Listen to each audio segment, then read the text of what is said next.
มาเบิ่งตัวรายงานตู้นักกันหน่อยนึงเนาะว่าเฮาสิเฮ็ดจังไดในนี้เฮามีตัวรายงานตู้นักนี่รายงานตู้นักรายวันนี่และคันว่าเฮาอยากแก้ไขตัวรายงานตู้นักนี่เฮาไปที่ปุ่ม edit ทั้งรูมนี่เป็นรูปศรน้อยๆนี่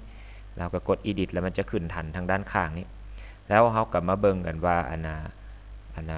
ในเดือน11นี่นะเนาะเฮามีจักตู้ใดเฮาก็สามารถเลือกบอลมั่นนี่บอลฟิลเตอร์เลื่อนลงมาบอลฟิลเตอร์นี่มันจะมีหลายๆอันเนาะเลื่อนลงมาจำนี่บอลฟิลเตอร์นี่มันจะมีมั่นเฮาสามารถเลือกมั่นอยู่นี้นี่บอลเดือน11นี่เนาะกดโอเคแล้วลูกค้านี่เฮาอยากได้ลูกค้าของเฉพาะของเอเชียบ่หรือว่าของBTL บ่หรืออย่างต่างๆเฮาก็มาเลือกเอาอยู่นี่หรือเฮาอยากได้ทั้งหมดเฮาก็เลือกที่ select all นี่คันว่าอยากเอาแต่เฉพาะเอเชียเฮาก็กดที่เอเชียเนาะแล้วก็กดปุ่มโอเคเฮาก็จะเห็นแต่ลูกค้าเอเชียว่ามี23ตู้เนาะบัดนี้เฮาอยากรู้ว่าลูกค้าเอเชียนี่มี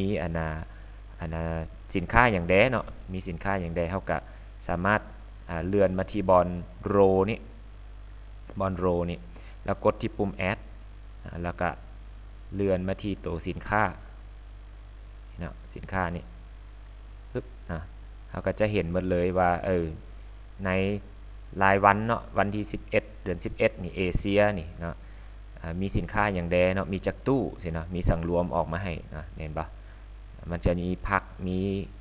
หมากลาแซงมีอีหยังบักหลายๆอันเลยเนาะทั้งหมดอยู่23ตู้เนี่ยหรือว่าคันเฮาอยากฟิลเตอร์เอาเฉพาะแต่ประเภทที่เป็นผัก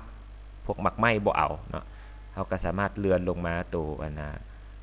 ทั้งรูมนี้บนฟิลเตอร์นี่เฮาก็สามารถแอดเข้าไปนะแอดเข้าไปแล้วก็มาเลือกเอาตัวสินค้าอยู่นี่แล้วก็เลือกเอาเฉพาะประเภทที่เป็นผักก็ได้คือกันอันใดที่เป็นคำว่าผักนี่นะเฮาก็ลองพิมพ์ใส่ผักนะแล้วก็กดเลือกเอาหมดทั้ง6รายการผัก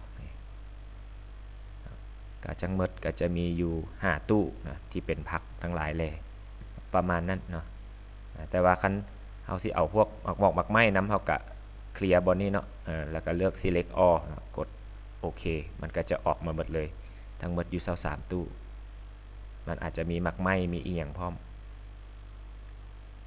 ประมาณ